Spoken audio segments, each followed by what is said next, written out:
एकनाथ शिंदेंचं सरकार honey trap प्रकरणाच्या सीडीमुळेच आलं. काँग्रेसचे गटनेते विजय वडेट्टीवारांचा दावा. वेळ येईल तेव्हा तिकीट लावून सीडी दाखवू, वडेट्टीवारांचं वक्तव्य.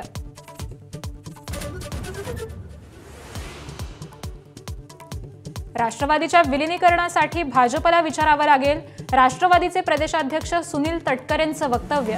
मात्र राष्ट्रवादीच्या 2 गटांच्या विलीनीकरणाची चर्चा सुरू नसल्याचाही खुलासा.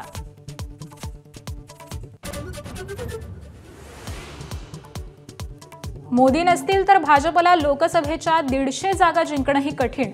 भाजप खासदार निशिकांत दुबेंचं वक्तव्य.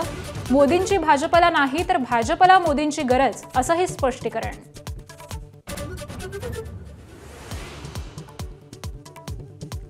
निवडणूक आयोग म्हणजे शेंदूर फासलेला धोंड्या. राऊतांना दिलेल्या मुलाखतीत उद्धव ठाकरेंची कडाडून टीका.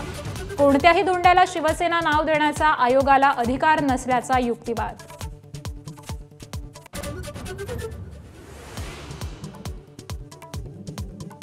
पक्षातल्या आउटगोईंगचं उद्धव ठाकरेंकडून समर्थन. पक्षातून दिवटे गेलेले बरे, उद्धव ठाकरेंचं वक्तव्य. भावनेच्या भरात किंवा प्रेमापोटी अयोग्य माणसाला अनेकदा जवळ ठेवल्याची खंत.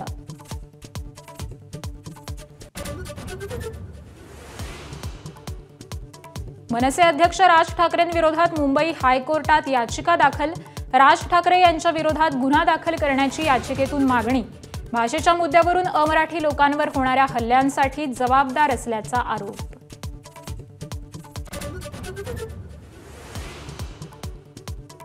वैष्णवी हगवणे प्रकरणाच्या तपासात अनेक त्रुटी. विधिमंडळाच्या महिला बालक हक्क कल्याण समितीचा अहवाल.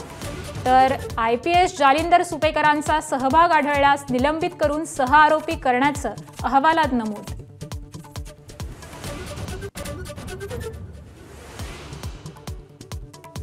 मुख्यमंत्री विधान भवनात धडधडीत खोटं बोलले. पोलीस कोठडीत मृत्यू झालेल्या सोमनाथ सूर्यवंशींच्या आईचा आरोप. शवविच्छेदनाचा रिपोर्ट खोटा आहे का, विजयाबाई सूर्यवंशींचा सवाल.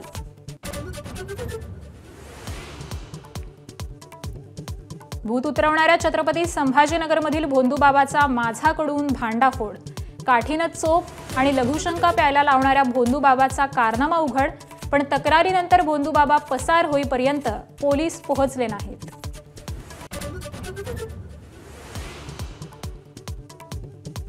कोल्हापुरातील रांगोळी ग्रामपंचायत सदस्य लखन बनाडेंची क्रूर हत्या.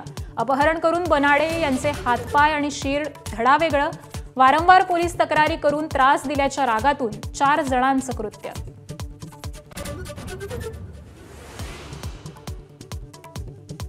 रत्नागिरी, रायगड, सिंधुदुर्ग जिल्ह्याला आज मुसळधार पावसाचा इशारा. तर मुंबईसह ठाणे, पालघर भागात हलक्या ते मध्यम सरी बरसण्याची शक्यता.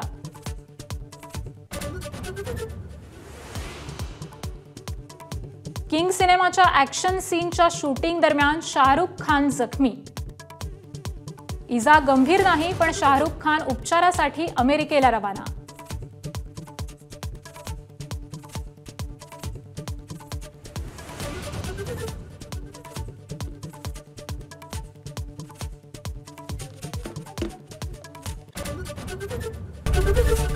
ABP माझा, उघडा डोळे बघा नीट.